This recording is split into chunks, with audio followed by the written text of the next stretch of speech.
this movement they call the Baal Teshuvah movement. I hate this term, but that's what they call it, self-titled. One of the most evil things that has happened to Israel. In a good way, they're good. There's good in everything. In every phenomenon, there's good.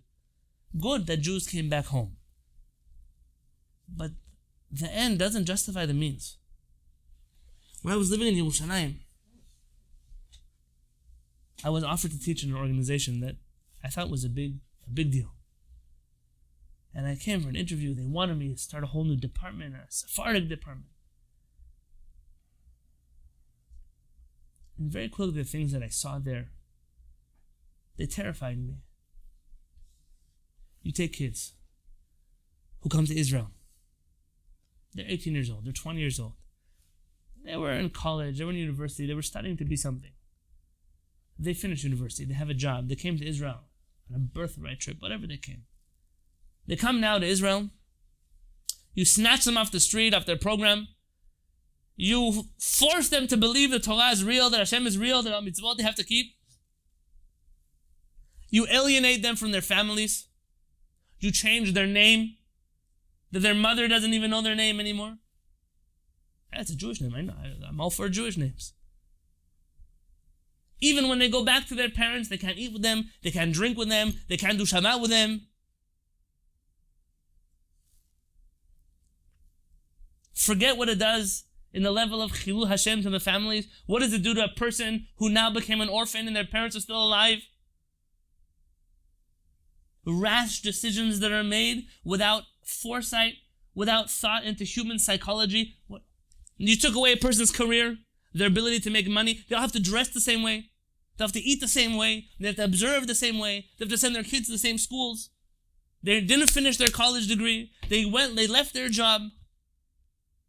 All of that talent you took and you shoved it into some narrow box. Who are these people?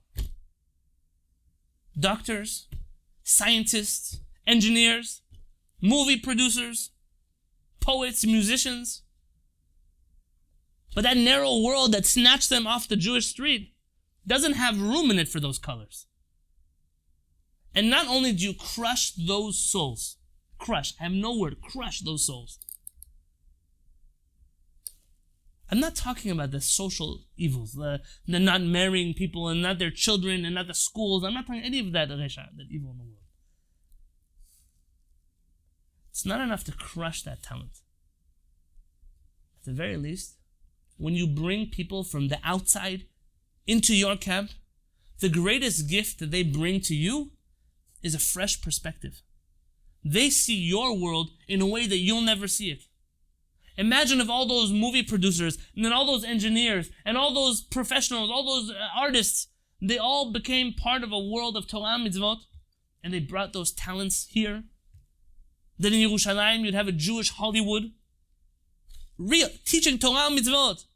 But in that level, with that sophistication, with that professionalism, you'd have literature falling off the shelves of books that kids could read without having to be exposed to the nonsense of the world.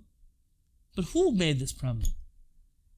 Who made it? The secular world is not responsible for all of your misdoings. We are not giving anyone a choice. We have no color in this rainbow that is black and white.